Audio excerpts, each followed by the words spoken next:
Welcome into the 48 Minutes podcast by Believe, presented by Bet Online. I'm Ross Geiger, joined alongside Bruce Bernstein of Pure Hoops Media and World B, Michael Freer. This is episode number 38, the Saban Lee episode. Lee was originally drafted as the 38th pick out of Vanderbilt by the Detroit Pistons in 2020, but the Phoenix native now is fortunate enough to have earned a spot on the Suns roster back in his hometown. And speaking of homes, the 48 Minutes podcast is thrilled to have Bet Online be the proud sponsor of the podcast and your home to all sports bets. BetOnline.ag is your number one source for all your basketball info, stats, news, and scores. Get the latest odds and lines, including the latest player reports for this year's pro basketball playoffs. BetOnline is always your sports information headquarters this season, as we have you covered for all your sports wagering needs. Basketball, MLB, NHL hockey, right to UFC and boxing. BetOnline is the fastest and easiest way to get your betting info, including live betting options in your favorite casino and card games you can play right from your own home. Head to the website today or use your mobile device to get in on all the action. Be sure to use our promo code BELIEVE to receive your 50% welcome bonus on your first deposit. Bet Online, where the game starts. And with that, let's get to our opening tip, fellas. Bruce, how about you start us off? All right. And that's BELIEVE spelled B-L-E-A-V in case you're going to use that code, whatever. Absolutely, yeah. Believe it or not. Anyway, Draymond Green and Dillon Brooks have been examples of players whose behavior during the postseason have been detrimental to their teams. Green was suspended for Game 3 of the Warriors-Kings series after stomping on Domantas Sabonis' torso in Game 2, while Brooks was ejected from Game 3 of the Lakers-Grizzlies series for doing to LeBron James what Draymond did to LeBron James in the 2016 finals. Well, now we can add Dejounte Murray to the list of players whose antics are hurting their team when he bumped a referee after losing Game 4 to the Celtics and falling behind in the series 3-1 on Sunday. Murray has been brilliant in the series against the Celtics. He's played some of his best ball of the season when the team needed him most, but he's suspended for Game 5 for his reckless behavior, and now the series will probably end on Tuesday night in Boston. He needed to be there for the Hawks to have any chance of extending the series, and now he won't be. At least in Draymond's case, he saw how great Kevon Looney played in his absence, and he told Coach Steve Kerr, hey, you should start Looney instead of me in Game 4. It was exactly the opposite of how he acted in Game 2, and honestly, it has to be commended. Well done there, Draymond. But barring a miracle win by the Hawks on Tuesday, Murray is not going to have the chance to redeem himself like Draymond Green did. Well said there, Bruce. And yeah, such a head scratcher there by Dejounte Murray to lose his cool to the point to where he's going to obviously have to miss a game now with his unprofessional behavior there. And it's a shame to see. World B. Thank you, Ross. Ime Udoka, is getting a second chance at being the head coach, this time reportedly agreeing to become the Rockets' next man in charge. Whatever you think he deserves, whatever you think about his situation with the Celtics, given the circumstances of his departure after one season and an NBA Finals appearance, that's for another time to be discussed, and maybe we can get into it once he finally ends up talking about the situation, which he'll probably have to do at some point once he becomes a Rockets coach. But for now, I want to focus on the fact that Udoka is about to enter a situation ridiculously different than the one he left behind in Boston. While he came into a situation last season with a highly successful team, the Rockets were arguably the league's worst team this season. Udoka inherited all-stars like Jason Tatum and Jaylen Brown with Boston. His new team hasn't had an all-star in 3 seasons. A season ago, the Celtics were the league's best defensive team. This season, the Rockets were the league's second worst defensive team. His coaching ability was rarely, if ever, questioned during his lone season in Beantown. Unfair or not, that will likely change once he ends up in Houston. Yeah, it's going to be a very big change for Udoka there as, that's a Rockets team that doesn't have a lot of discipline. They got a lot of immature players, raw players at that, and his work's cut out for him there, but we wish him the best of luck. As for my opening tip, I want to discuss Joel Embiid's injury. Of course, Joel Embiid suffered a sprained LCL in his right knee in Game 4 of the first round, and the 76ers are reportedly expecting him back anywhere between 1 to 2 weeks as far as recovery time is concerned. So if my math's correct, it's been about a week since he went down with that injury, which means he's got another week ahead of him. As Bruce pointed out, Dejounte Murray is obviously likely going to miss for sure is missing the next game, and the Hawks will likely lose. So that second round matchup is going to start here fairly soon. And on top of that, I have concerns about maybe how Joel Embiid can hold up moving forward. I mean, we're talking about a guy that's 7'2", a guy that doesn't have a very good injury track record. When he has missed time, he's missed parts or most of many seasons. So I'm concerned now if I'm a Philly fan. I mean, without Joel Embiid, I'm sorry, the Sixers are a good team with him, but they're not that good without him. So they really have no other options at the five-man position. Going up against teams like Boston, even New York Knicks would be a huge problem for them should that come a time in the matchup. So keep an eye on Joel Embiid. Hopefully everything will check out just fine with him. But I've got my questions moving forward after this sustained injury. And with that, let's go ahead and get right to our first quarter as we have breaking news as the Miami Heat defeated the Milwaukee Bucks in Game 4 of the first round matchup. Giannis was back in the fold tonight and still fell short. Jimmy Butler had 56 points, and the Bucks actually outscored the Heat in each of the first 3 quarters, but Miami turned it on late there behind Jimmy Butler's 56, outscoring the Bucks 41-25. And Bruce, I'm going to start with you. I know that we just watched this game together, at least the final couple of minutes. What was your big takeaway in those closing minutes? Well, I mean, Miami had a closing kick and Milwaukee didn't have a closing kick. 41-25 in the fourth quarter. It's a 48-minute game. I mean, after 3 quarters, it kind of looked like, the Bucks kind of have this thing under control. Brook Lopez had an excellent offensive game tonight or Monday night. He ended up with 36 points. I mean, Brook Lopez hasn't had a 36-point game in a really long time. And Giannis, coming back off the injury, played well. He had a triple-double, 26, 10, and 13.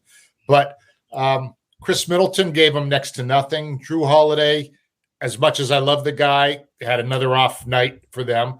And I think, far be it from me to second-guess Mike Budenholzer, but I'm wondering, should they have maybe not gambled letting Giannis sit out 2 games, maybe tried to see if he could give him something in one of them so that they wouldn't have lost, 2 straight down there. But, boy, I mean, it ain't over till it's over. But Miami is looking like the team that's going to come out of this series ahead. Will be. Well, I'm not ready to put dirt on the Bucks just yet, but they certainly have put themselves in a terrible spot here. And they got to win 3 in a row, and you got to come to Miami again and do it, which they haven't done yet. Jimmy Butler was amazing tonight. A Jimmy Butler game in every sense of the word. Never mind a career high, just 7 shy of the all-time NBA playoff record with his 56. I mean, he did it outside with 3 3-pointers. He did it at the free throw line, which is where he lives, 15 of 18. And he was 16 of 20 inside the 3-point line. I mean, he did whatever he wanted. He got started with 22 points in the first quarter. I mean, but they still weren't able to, get ahead. It was just Butler and nobody else. And I know we talked about before we went on about the Bucks defense. They were so great defensively during the season.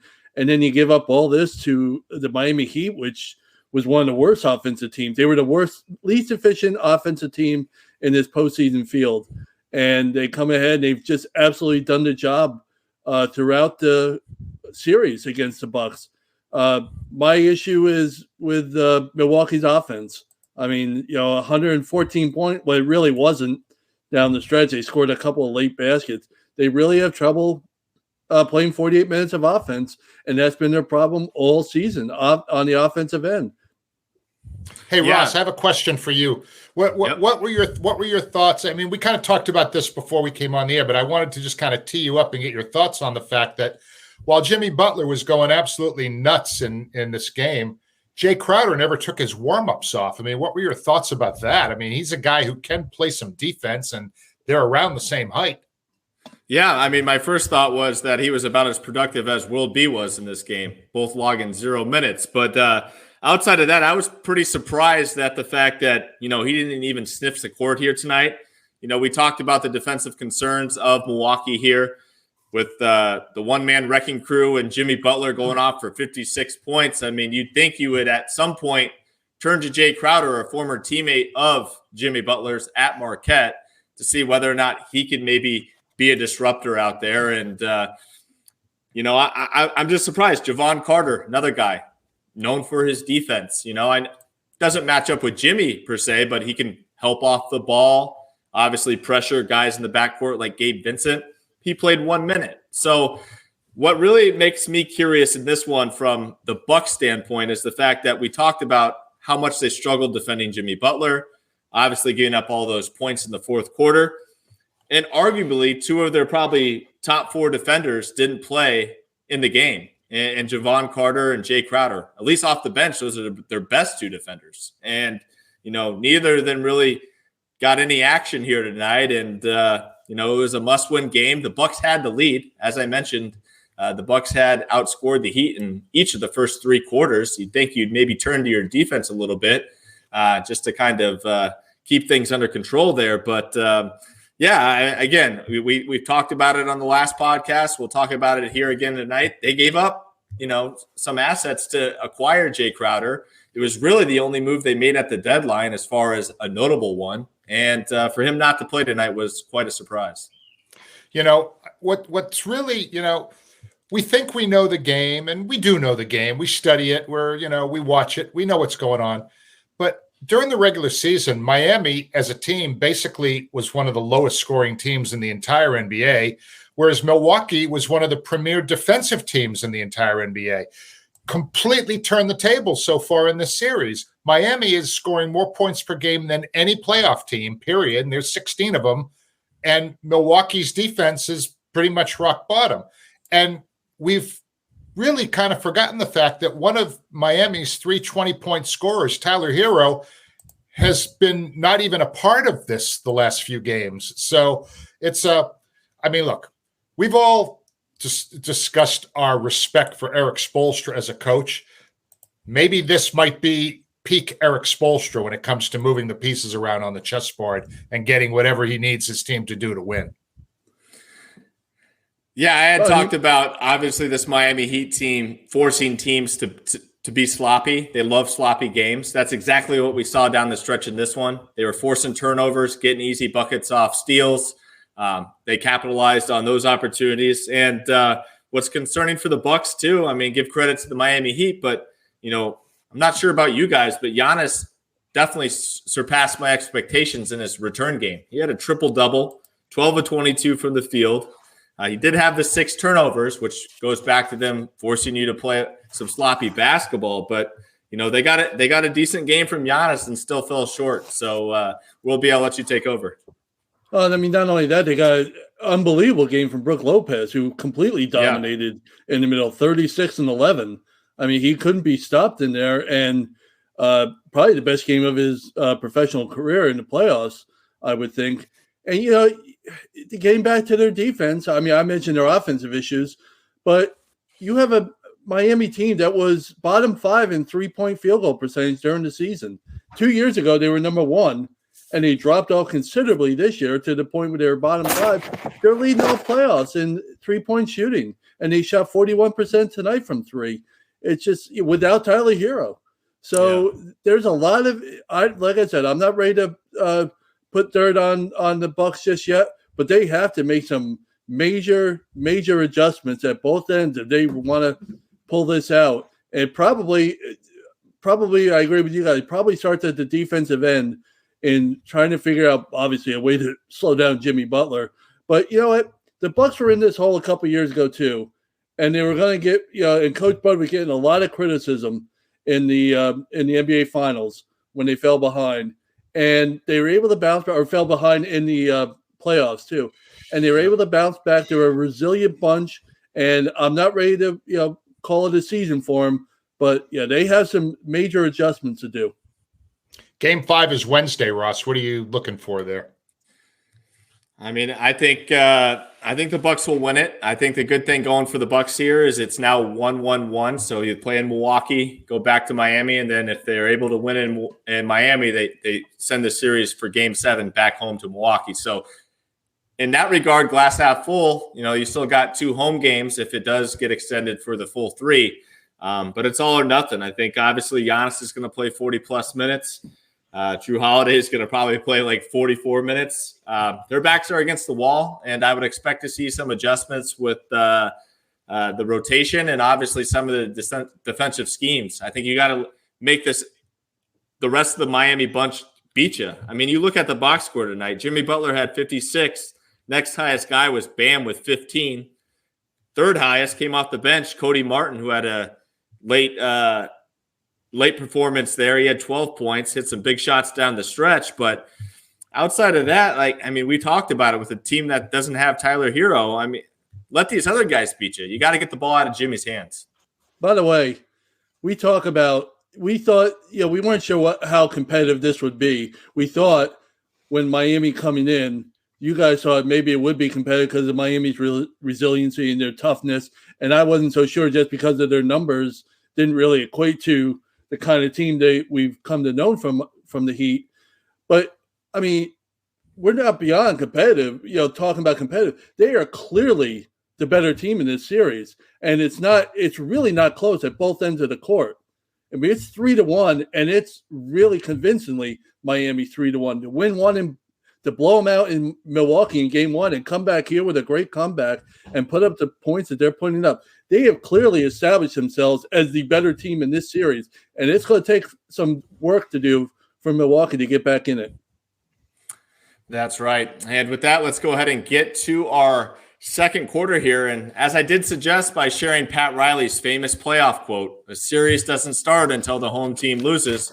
Let's discuss the Warriors and Kings, who continue to be peak entertainment here. But as we still wait, we're still waiting for this series to start. Both teams are undefeated at home. It's tied 2-2, and it's now a best-of-3 series with 2 home games remaining for the Beam team. And Bruce, what's your thoughts on the series out west? We said going in that this was the series we'd be most likely to remember for years to come, right? And it really has not disappointed. It's had a little bit of everything and a lot of excitement. It's such a shame that those of us who live on the East Coast have to stay up so late to watch these weeknight games, De'Aaron Fox, and we're going to talk about him in a minute, he's been unbelievable. I mean, 38, 9, and 5 in 40 minutes on Sunday. He hit that huge 3 near the end of Game 4. But somewhere during that game, he fractured a finger on his shooting hand, and his status is sort of up in the air for Game 5 on Wednesday.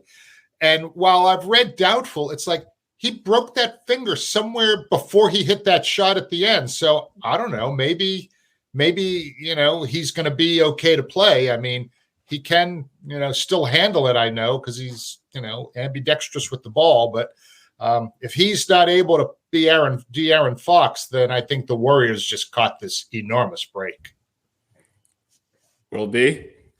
Yeah, I mean, the play in question, if you follow along on the internet or whatever, the potential play that cost him was really a fluke play. It was after following a foul, and he was just going to throw a layup in there, and Kevon Looney kind of slapped at the ball and got a bit of his hand. It looked like nobody knows for sure if that's the play, but it appears to be the situation. Yeah, it would be a really disappointing injury to happen at any time, but certainly in a series like this, which has lived up to the hype. And you rarely get first round series that are this exciting. Certainly not since they've gone to 7 games. memorable. It was going to be memorable coming in. It's lived up to the hype to this point. They've been fun. You're right.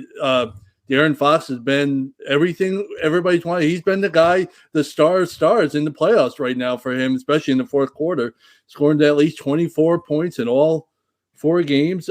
Keegan Murray finally gave him something in game 4 with 23 points and 5 threes. He hadn't hit anything from 3-point range until then. And the Kings, it's tied and they're having a good series and stuff. They're not really shooting the ball particularly well from the perimeter, just 30% or so from 3-point range. I expected a little bit more, a little bit better from them. So we'll see what happens. So far it's been a lot of fun, and Bruce is right. It's tough to stay up that late, but it certainly is worth it if you're on the East Coast. Going into Game 5 with DeAaron Fox listed as doubtful, I'm going to call BS on that. I think he's definitely going to play in this one. It's the fractured tip of his left index finger. So the bad news here is that is his shooting hand because he is a left-handed player. So definitely important to keep that in mind. But I fully expect him to go ahead and tape 2 of his fingers together, give it a go. Obviously, he might have some troubles shooting the basketball, but as far as taking care of the basketball, I think they're definitely going to need him out there on the floor, kind of directing things and getting the Kings into their sets. And worst case scenario, he gets outlet of the ball and he pushes it ahead, as they like to do most of the time anyway. And I know I'm stating the obvious here, but Malik Monk's going to have to step up. I think if one thing DeAaron Fox doesn't bring to the table is, like I said, shooting, he's got to have a good game shooting. He struggled on the road in Golden State shooting the basketball. They're going to need another epic performance like they got in Game 1 from Malik Monk offensively to kind of help carry the load for this Kings team. And also want to point out during the season, the Kings were 4-5 without Fox this year. So keep that in mind. Almost about 500 basketball. And much like the Bucks, if we're going to keep a glass half full approach, they've got two games on their home floor and just 1 road game. So hopefully they can handle business. Selfishly, I'm hoping the Kings can win this one. In Game 4, I mentioned at the top in my opening comment that Draymond, after watching Kevon Looney, do such a great job in Game 3 while he was suspended, he told Kerr, start him. But Draymond was right back at it in Game 4. He came off the bench. He was defending. He was playing aggressively. He was helping the team win a close game. No doubt that the guy is flawed, but he is also the emotional engine of that team. He's a Swiss Army knife. And between Green and Kevon Looney, here were their combined numbers in Game 4. 20 points, 24 rebounds, 13 assists, and just 3 turnovers in 63 combined minutes. So, it was a total team effort, but those 2 guys were right near the front of the line along with the Splash Brothers. I'll tell you something, Bruce and Russ. It's really good to see Green come off the bench because they really need bench help. The starters for Golden State, the lineup of Curry, Klay Thompson, Jordan Poole, Wiggins, and Kevon Looney have absolutely been dominating when they're on the court together. They're outscoring the Kings by almost 26 points per 100 possessions while they're on the court together in this series. That's ridiculous offensive efficiency and defensive efficiency. They just haven't gotten much from the bench production-wise. So, having Green come off the bench, providing that spark, like you said, defensively, and facilitating the offense the way he can when he's, got it going on. He's still showing that he's a upper-level player in this league, despite his age and his, wear and tear on the tire. Because he, guy like Draymond Green is it's got a lot of wear and tear on his tires over the years with the work he's put in. Steph Curry is doing his thing too, with 31 a game and 40% from downtown. He had the minor meltdown there at the end that darn near cost him, but which was really a weird situation. You don't expect that from really from anybody, but certainly not from Steph. So I told you, I've been telling for a while, it's all going to matter, like you said about Pat Riley's quote, can the Warriors win on the road? They got to do one of them to win this series. And if Fox, he's going to play, I agree. His effectiveness is obviously we'll have to wait and see on it. But I think he's tough enough to get beyond the court with that injury, like you said. It's just a matter of he can, how much it impacts his shooting. And he hasn't been shooting, overall, if you look at the numbers, he hasn't been shooting that great for the series. His 3-point shooting's been a little off. His field goal percentage is a little off. It's been great in the fourth, but for the whole game and the whole series, it just hasn't been there yet. So hopefully for us as fans, for our sake, he comes back and is as healthy as can be to keep this series going really, the way it has been. Hey, Ross, one guy that will need to step up, Trey Lyles. He had a really good game one. He had 16 points in game one. But the next 3 games combined, 40 total minutes played, 2 for 13 shooting, 1 for 9 on threes, 7 total points. He's going to need to be in double figures if they have a shot at winning game 5, I believe. Totally agree there, Bruce. That's a good call on Lyles. Another guy that I have my eye on that I think Mike Brown should throw off the bench as a wrinkle to what he's done thus far is go ahead and go to small ball 5, Chimezie Metu. That's a guy that had a pretty good season for this Kings team. Hasn't sniffed the court in the playoffs thus far. I think he's played like a combined 3 minutes, and I think it was game 3.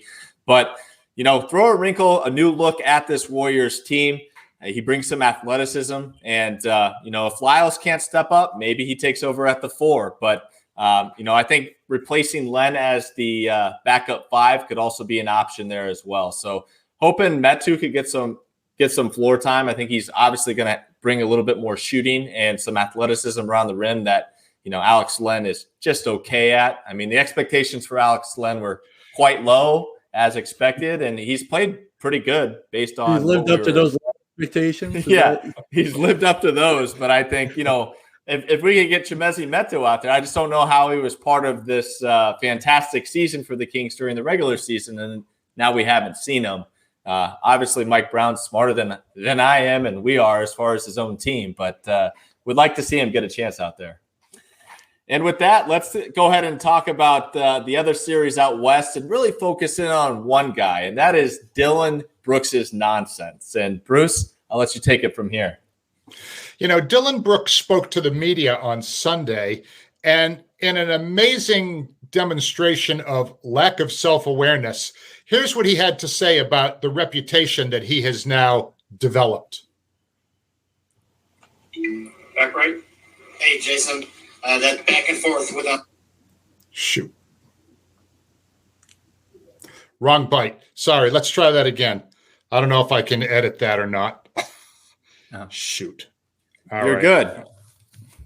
We'll let's try it again. Let's try it again. The media making me a villain, the fans making me a villain, and then that just creates a whole different persona on me. So now you think I intended to hit LeBron James in the nuts. I'm playing basketball player. So if I intended, and that's whatever is in the Fragment 2 category of having a Fragment 2, and you think I did that, that means you think I'm that type of person. You're showing us. So, well, Ross, you had a thought on the back end of that. Sorry, listeners, for butchering that, but go ahead, Ross. No worries. He said, then you think I'm that type of person. Well, World B nicely laid out what kind of person he was. So I want to start with you, World B. That was your closing thoughts on the last show. So what's your big takeaway from that soundbite? It's a surprise, and it's not a surprise given the person. I mean, you don't expect somebody to make himself the center of attention, but in both nights, and one time he wants it, the next time he doesn't want it. It doesn't work that way in this world. You crave the attention when you showed up in the locker room with sunglasses and proclaimed yourself to be, all everything defense and this.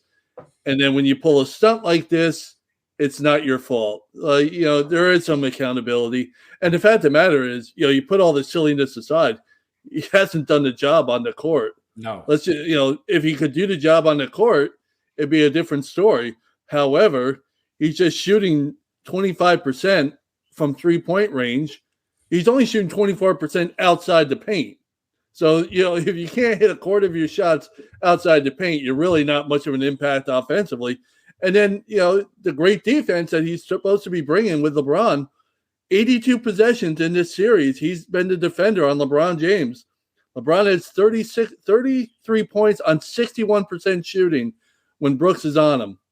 Well, at some point you got to be quiet and just do the job better on the court so you can talk a little bit, or just be quiet and just, go sit in the corner until somebody calls on you.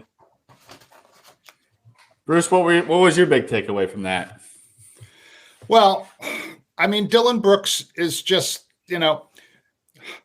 we talked about this the other night. Swagger has to be earned. Swagger is not given. If you're a big talker and you're not delivering, you don't have swag. You're just a punk. And that's kind of where I'm at with Dillon Brooks at this point. Yeah, I would tend to agree with you. I just have lost a lot of respect for this Grizzlies team. They feel like they've made it without really making anything. I'd like to see them speak with their actions and not just with their words after games, especially when they're not showing up in the box scores. There's nothing to point to right now to where it's like we should be talking all this smack. So, not even a Lakers fan here, and I'm really pulling for the Lakers to just go ahead and win this series, just with how much they've received some undeserved disrespect on behalf of the Memphis Grizzlies. You think John Morant thinks that he's mistaken the Lakers for the Celtics? Because mid-season that was the team, the only team he feared, and he's not even. They don't do things a little better here. They're not going to see round two. Yeah, great point there, Will be. And with that, we've reached our halftime buzzer. So we're going to take a quick break and come back with you for the second half.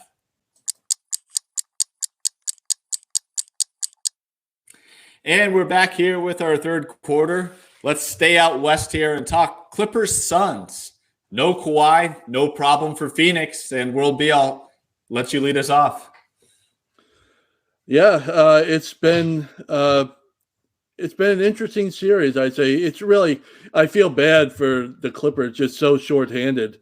There's really not much they can do. The one positive from the Clipper land is Russell Westbrook's reputation has taken a major improvement in this series because he's had to do everything for the team, and he's just about done it. I mean, I gave him a bunch of garbage after game one because of his antics.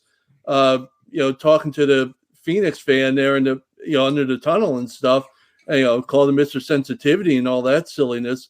But on the court, you give him his props. He is outstanding the last three games, and particularly the two games in LA. I mean, he's played 80 minutes in two games for a guy that was coming off the bench for most of the season when he was with the Lakers. And when he's on, those two games in LA, they were almost 30 points better per 100 possessions offensively when he was on the court than he was when he was off. Now, the scale is a little different because he played so much. The drop-off isn't that significant. But you can see when he's not on the court with those, and there's no Kawhi and there's no Paul George, I mean, they're a lottery team, really. And it's really bad because there's really nothing they can do about it. There just isn't with that lineup.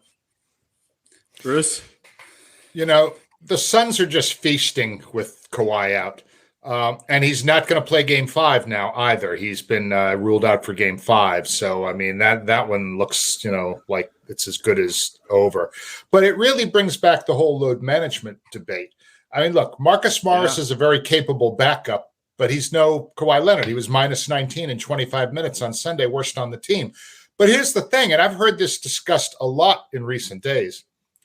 The load management thing is kind of a double-edged sword, right? In that if you did load management all this season and you're still having this problem with him missing important games, is the load management a strategy that's really not a good strategy? Because a lot of, people feel, and Ross, you've been around pro teams on a daily basis, and you can probably speak to this a little bit. When players are used to kind of playing in a certain rhythm, whether it's 2 games a week or, 5 games in 2 weeks or something like that. Their body gets in a certain sync. And when you disrupt that and stop and start, so to speak, that some people feel that's detrimental to guys, and it almost has the potential to cause them to be injured even more. I mean, what is your thought on that? Yeah, I mean, I would tend to agree. I think bodies definitely get into a habit of playing and kind of reacting to different workloads if they're consistent. Obviously, you talk about being in sync. That hasn't been something that Kawhi's had ever since joining the Clippers. So it's been quite a few years here where he's been out of sync. And, unfortunately for the Clippers and their fans, I mean, I feel terrible for this guy, for the fan base. I mean, this is just not a great look moving forward. As good as Kawhi is healthy, we've seen it this playoffs already, how tremendous he can be as one of the top players in the league. If he's not able to even do it for a 7-game series, I mean, I just can't put him up there. And I think a lot of that has to do with the load management. So I think that is a little bit of a double-edged sword, as you suggested there, Bruce. I think, you got to have a rhythm with your body. You got to have a rhythm with your playing time and what your body's going through on a night-to-night basis. And, he's never had that. And, having never been in sync with this team, of course, these guys know how to play without Kawhi. The problem is Paul George is out too, and they're not used to not having both of those guys on the floor. And obviously that's what we're seeing now. Norman Powell was big in Game 3 despite falling up short. He had like 40-something points. He laid an egg the other night, couldn't get the shot to fall down for him. And I think this one's going to be over on Tuesday in Phoenix. I think the Suns will go ahead and put them to bed, as they should, because even in that game 4 win in Los Angeles, Kevin Durant, Devin Booker both played over 40 minutes. Chris Paul played 38. And as I've said, and I will continue to say, they need to continue to watch how many minutes those guys are playing, as we do know that they've had some injuries here recently and are obviously, in KD and Chris Paul's case, getting older. So they need to keep those miles down. Something to remember about what you just said there. Their starting lineup, the Paul, Booker, Durant, Ayton, and Torrey Craig, have played more minutes in this postseason so far, 84, than any other 5-player lineup in the playoffs for any team. Wow. So it's all on the starters in this series for Phoenix, and they're doing the job. Obviously, you go up 3-1, just like you say, but they played more minutes, that group, than anybody else as any 5-player lineup. And with you guys, I just, with the lineup they have to put out there, I just don't see how the Clippers can do it. That being said, Ty Lue's been in this position before against a much tougher opponent than Phoenix, and of course he had LeBron James back then, so that helped a little. Maybe so a little. I would, a little bit. So I wouldn't completely dismiss him, but it's not looking good. Chris Paul is absolutely balling right now. You know how much it has to mean to him to do this against his old team, the Clippers, where he was there for years, and that team always sort of was really good but fell short of success in the postseason. On Sunday, 19 points, 4 rebounds, 9 assists, 0 turnovers, okay, in 38 minutes. All right, as you mentioned, he was a team best plus 22. But as you mentioned, I think from here on out, I think the Suns are probably going to be able to finish this series off without having to get huge minutes out of those guys, because they're going to need that energy when they go up against Denver, especially, in the altitude, because Denver's just cruising. They're going to probably win their series in 5.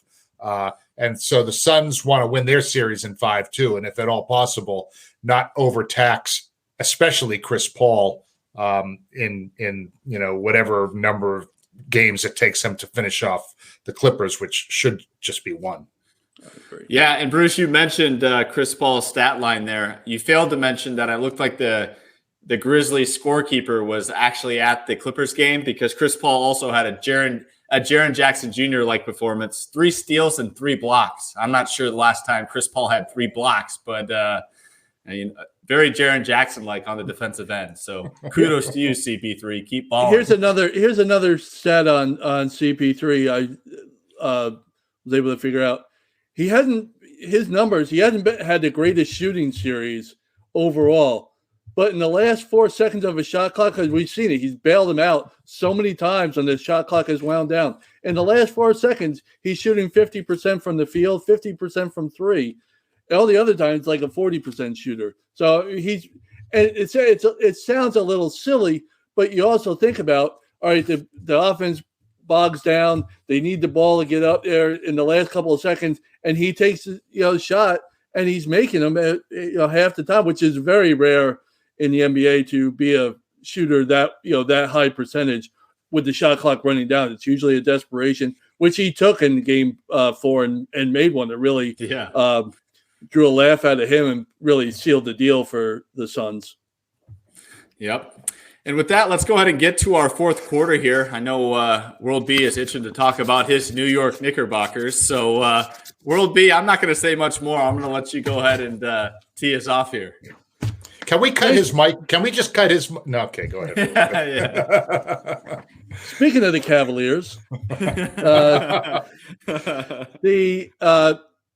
I said during the series of other podcasts, the Knicks have clearly established themselves as a better team throughout the whole season over Cleveland. They're now 6-2 combined regular season and the playoffs. Their defense, they were a top 10 offense during the regular season. Their defense has really carried the load for them in this series. It's been great, except for the one clunker which they lost in game 2. But overall, they are in the 3 wins. They're giving up less than a point per possession to Cleveland, which was really, really impressive for them. My favorite Knick of all time, one of my favorite Knicks, RJ Barrett, is making me eat my words at every single game, and I don't mind a bit. Have you bought a jersey yet? I have not. I will a couple more runs like this, and I'll have to consider it. Okay. I'll have to find, if I go out there, I'll have to get a Jerome James jersey because he is my all-time favorite Knick. RJ really doing the job. He's been very impressive the way he's been able to take the ball to the hole and, scoring 22 a night, 23 over the 2 games at the Garden. Jalen Brunson finally started to hit some shots, and they're doing it without Julius Randle. Really, I don't know if his ankle's really bothering him or he's just having another meltdown in the series, but he's really not shooting the ball at all, and he's not even seeing the court in crunch time with the fact that they're down the starter and Quentin Grimes. Randle still doesn't see the court in down the stretch the other night, and he's not going to if you can't shoot the ball better. I was wondering if you were going to deliver some flowers to RJ Barrett. In fact, I had written that down in my notes. I mean, his numbers, each game he's increased his scoring from 7 to 14 to 19 to 26, and you covered a lot of the ground that I was going to cover, so I'm not going to repeat the same thing. But here's the point. The Knicks are playing 48 minutes. The Cavaliers are not playing 48 minutes. On Sunday, New York won 3 of the 4 quarters, and the Cavs only seemed to come alive in the third quarter. But in the first, second, and fourth, the Knicks were just like, outclassing them. And as for Randle, I'm going to give him some credit. He can't be healthy. He's battling the injuries. His shooting numbers are terrible, 32% field goals, 25% from downtown. All his stats are down, but he's out there grinding, Kawhi Leonard. He's out there for his team. He's not, you can see he's not right, but he's there for the team, and therefore he earns respect from me. And as far as, the other edges that I see, I mean, the Knicks bench has totally outclassed the Cavaliers bench. I mean, it's not even been close. And I'm wondering, is JB Bickerstaff going to consider dusting off Lamar Stevens in the next game? Because that guy's actually pretty good. I watched him single-handedly destroy the Celtics in a game earlier this season. And considering how they've gotten really nothing from their bench, let the dude take off his warm-ups, go down trying something different at least. He's a young guy with some energy. You win that game, now all of a sudden you're putting in a little pressure on the Knicks. So, but I'm not really feeling that from JB. I think he's been outcoached considerably by Thibodeau in this series. Yeah, and I think the New York Knicks smell blood at this point. I know that there were chants outside the Garden after their big Game 4 win, Knicks in 5. I think it's going to be Knicks in 5. So, World B, your prediction of Knicks in 3 wasn't that far off. So, congrats to you. You're right on the money there. Here's a couple of things too. JB Bickerstaff is getting a lot of grief for his coaching, and I'm not going to sit here and give him the Coach of the Year award or whatever. But he made a really good adjustment in Game 4 in the second half on Sunday when he went and double teamed off the screen, and they got back in the game by forcing Brunson to a bunch of turnovers. That was an adjustment they made to start the second half, and it really changed things around, made New York really a mess, and forced Thibodeau to make some adjustments there. But in actuality, I mean, Donovan Mitchell is really off this series. And, honestly, Cleveland has just 2 quarters where they've really done the job in this series. Out of 16 quarters, they've really only had 2 really good quarters. It was the second quarter of Game 2 when they blew out the Knicks on their way to the Game 2 win. And then the third quarter on Sunday when they were getting whooped, and Darius Garland just brought them back with an unbelievable performance. Very Jimmy Butler-like, to use a Monday term, with his performance in third quarter on Sunday was really impressive. But other than that, it's really been the Knicks every quarter of the series. So I got to ask World B here, just an early look at the Knicks' potential pathway to a finals appearance. Of course, the Miami Heat won I get tonight. to do that? That's great. The Miami Heat are up 3-1. So, there's a potential Miami Heat second round dance that would look pretty favorably to the New York Knicks, in my opinion. And then if Boston were to move on, you'd play them in the Eastern Conference Finals. You beat them three out of 4 times this season. I mean, has that crossed your mind yet? Let me tell you something. Nothing has crossed my mind as far beyond this series. It really hasn't. I haven't looked ahead or whatever, because I remember 1997. Every Knicks fan who's still old enough to remember that series, that changed when PJ Brown gave Charlie Ward a nice little flip, and the whole series just unraveled after that. I'm very happy the way things going. I told you, I think when Kevin Winter was on with us and asked if I would consider the Knicks season a failure if they didn't get out of the first round, I said yes.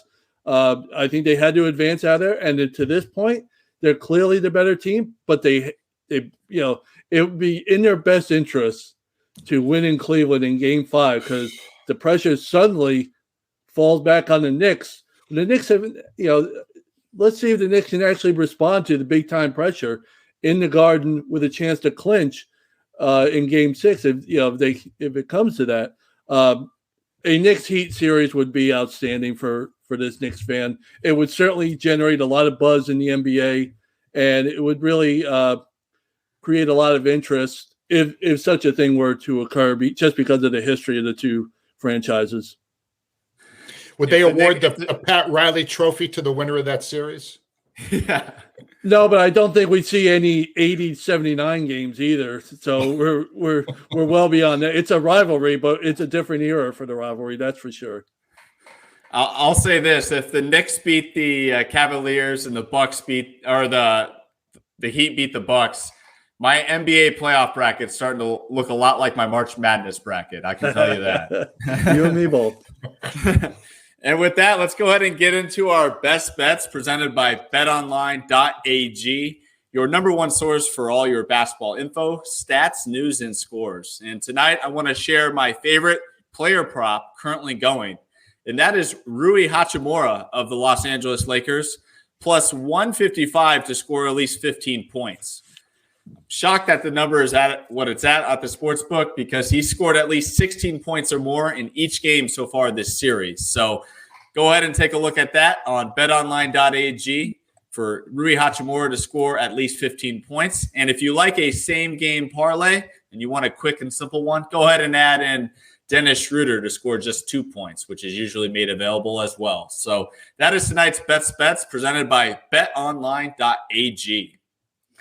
And instead of a final thought here tonight, I thought we'd go ahead and chime in about the two teams that are up 3-1 and talk about who you guys think are the most impressive.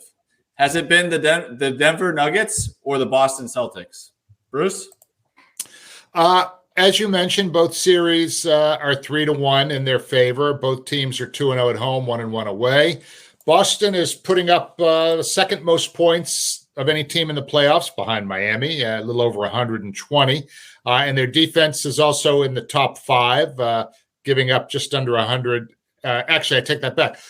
Denver's defense is in the top 5, giving up just under 105. Boston definitely has an edge as far as three-point shooting. They're making over 16 a game, Denver under 13. But Boston's big Achilles heel in the series against Atlanta has been the offensive rebounding that they've permitted Atlanta to do. Boston is allowing Atlanta to get almost 14 offensive rebounds a game, which is number 15 out of 16 teams in the playoffs. That won't do it in upcoming rounds. They can overwhelm Atlanta with talent, but if they allow that kind of a rebounding disadvantage, they're not going to be that effective. I would say Boston's depth is a little bit better than Denver. Denver, their key reserves are Bruce Brown and Jeff Green and a little bit of Christian Braun. Boston's are, Time Lord and Malcolm Brogdon. I mean, and I don't know who Denver has after that. So what I would say is, in sizing these teams up, they've both been impressive, but based on depth, I think Boston has a slight edge. They barely used Grant Williams and Sam Hauser. Those guys will play in the next series. And Denver, I don't know, Ish Smith, DeAndre Jordan, Reggie Jackson, Zeke Nnaji, not loving that depth. So I would say if I'm sizing up these two teams, I'd say Boston's better. All right. World B, what's your take? All good points, but I think Denver's been more impressive so far. Wow. I think they're playing a better opponent for starters in Minnesota. I think they have been, their offense has been clicking to me the way it is, shooting at 50% from the field and almost 40% from 3-point range on fewer attempts than the Celtics. That's not a surprise. The Celtics are one of the top teams in the league in terms of percentage of shots that are from 3-point range, which makes their percentage even more impressive to shoot that many and shoot such a high percentage. I was really impressed, to go up 3-0 and you almost pulled it out on Sunday with a ridiculous comeback when everything looked bad, to go on score 12 in a row when about 2 minutes to go, 2.5 to go in the game, and all you need was Joker to hit a free throw, and maybe you close this series out. The one thing that I haven't been impressed with is the Denver defense in spurts really gets bad. For lack of, I couldn't think of a better word than that, bad. And it got bad in Minnesota on Sunday. It got bad in Denver in game 2, I believe, when they gave up 40 in the second quarter, I think. It was just, they have those spurts, and they're going to, just like Bruce said, you're going to face tougher competition going forward. And defense has not been their strong suit this season. But to this point, I think Denver has been the more impressive of the two teams. Although it's not a dramatic difference between the way the two teams have played. They've both been impressive. Yeah. I'm actually going to go with the Boston Celtics here. Obviously, I think if we're looking at the team as a whole, they got the sixth man of the year in Malcolm Brogdon. I think they're shooting from the outside. Their defense and how their defense leads to offense is something that Denver has not quite shown to be on the same level as of now. Of course, they are playing a tougher opponent, so fair point there will be. But I think overall, I've been more impressed with Boston. I think the fact that, as Bruce pointed out, with Grant Williams and Sam Hauser having not really played this series, next series they're going to have fresh legs. I'm sure those guys will be well prepared to go out there and not skip a beat. I think this team really has a really good understanding of the rotation, the strategy, And from all accounts, it seems like Mike Mazzulla is very communicative with his players. So everybody's on the same page. And, I think moving forward, the depth of the Boston Celtics is why I think they've been most impressive. But I think everyone raised good points here. Well, but in my defense, by the way, in taking the Nuggets over the Celtics, in my defense, I've been trying to watch the Celtics, but that series to me has gotten so boring I end up falling asleep. So I haven't seen every game, every minute of their series. The numbers are impressive, though. I'll give them that. But they really watching the Atlanta Hawks play with that talent and lack of execution is really tough to watch. And I've been more entertained by watching the Nuggets series. Well, I will say this about Atlanta, though. I'm going to give them some credit. They do play hard. They don't always play smart, but they do play hard. Well, they don't have Marcus Smart, so they can't play smart all the time. Good point. Yeah. And with that, we'll go ahead and wrap up this edition of the 48 Minutes podcast on Believe, presented by Bet Online. Thanks for tuning in, and we'll be back with you on Friday to be sure you're up to date in 48 on all things around the association. Take care, everybody.